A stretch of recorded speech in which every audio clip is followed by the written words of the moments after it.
charge too much for your consulting services and you can push clients away, you end up being too expensive and you don't end up with much business. If you charge too little, you might find yourself at the end of the year going, God, I've worked all these hours, but for what? A lot of people end up being in the middle market, and this one can be very, very dangerous, where you're trying to hedge your bets against what your competition is doing and trying to be a bit vanilla. Plus, if you run a typical consultancy service business, a lot of your costs are quite minimal. You don't have big chunks of money to have to put into your proposals. It's all down to your skills and expertise. So when you come to thinking about what you should be charging for your services, it can feel a bit pie in the sky. Much of the advice out there is about charging and choosing prices based on your value. What are the results that you give to your clients, and what do your clients expect to pay? And this can be helpful to some extent, but in my experience, most people come to me going, that just confuses me even more because I still don't really know what the value of what it is that I do. What I want to share with you here today is something much more practical, much more simple, much more logical.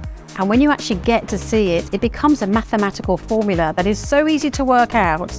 It will actually help you see exactly what prices you ought to be charging for your consulting services. One way I like to help people work through their pricing when they're looking at their consulting services is to treat their business like a hotel. This goes back to my degree. I was going to do a business studies degree, but I ended up doing hotel and catering management. I thought I was going to go into the hotel careers. It didn't take me long to realise that it was quite hard work in the end. However, the degree course that I did, I loved, and I still use the principles that I used for pricing at hotels or restaurants here today with any types of businesses. I love to use the example of treating your business like a hotel, because a hotel has a finite number of units to sell every day, every week, every month. Yes, of course, they can go and build some new rooms at some point, but if demand suddenly exceeds their Saturday night, they can't just suddenly go and put another 5 bedrooms off the back of a hotel to meet the demand, which is often how a lot of people treat their consulting services. It's like, oh my goodness me, I got busy, that's fine, I can take on more work, I just work weekends. So when we can start to think about your consulting service business as a hotel, you've got a fixed number of units, you can start to decide how much you can deliver over the course of the year that you want to work. The real important point here is not the maximum. How many clients can I squeeze into a year? Because what we're trying to avoid here is burnout, trying to avoid you from actually getting poorly in the process.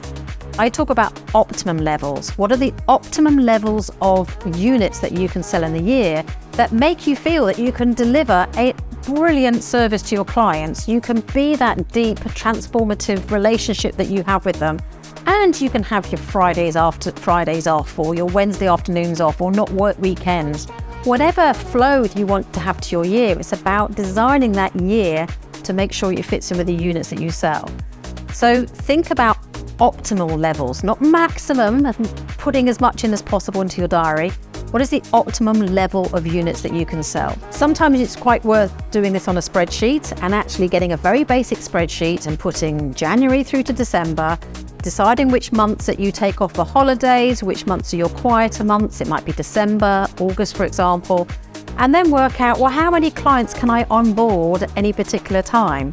It might be that actually you can only onboard 1, 2, 3 clients in a month. That is it, because of by the time you've done the questionnaires, the pre-work, the report writing, whatever is actually getting involved, there's quite a lot of heavy lifting at the beginning part of the relationship.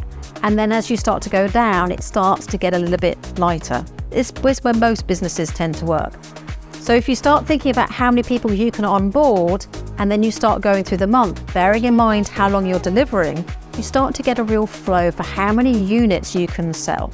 So that's the first step, is actually do a basic spreadsheet and work out how many rooms have you got in your hotel to sell across the year. The other side of the equation is how much you want to earn from your business.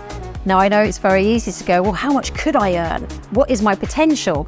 But actually, those aren't helpful goals to go after. If you actually come back to working out what it is that you would like out of your business, it's going to be far more helpful for you to know what you want to go after.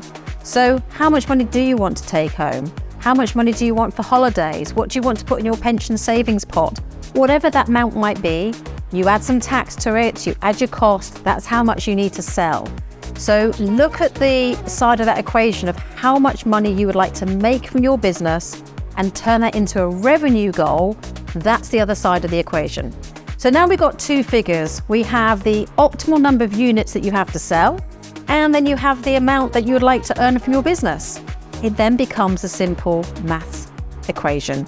You divide one by the other, and let's see by how much you want to earn across the year, how much each one of those units need to be costed out. And that, for me, is the capacity pricing formula that I teach time and time again to consulting businesses. And it is far more helpful and far more practical and far more logical than trying to work out, well, what's the value of what it is that you do? You decide how much you want to sell and how much money you want to make, and that becomes your price point. So once you've got that sum there, it is always worth sanity checking against the marketplace. Make sure you are not way off what your competitors are charging, but also as well, sanity check against the value. You know, it is important to look at the results that you are giving to your clients and make sure that you are not under-egging what it is that you really need to earn, because maybe there is a potential to have an extra 10, 20, 50,000 pounds worth of revenue out of what it is that you sell. But don't chase that. Start with your capacity pricing first of all. And I think you'll find it's a much more authentic and real pricing structure that you can go out there and tell the prices to your clients and feel good about what it is that you're charging. If you like this video, give us a like and remember to subscribe to my channel, and I'll see you on the next video.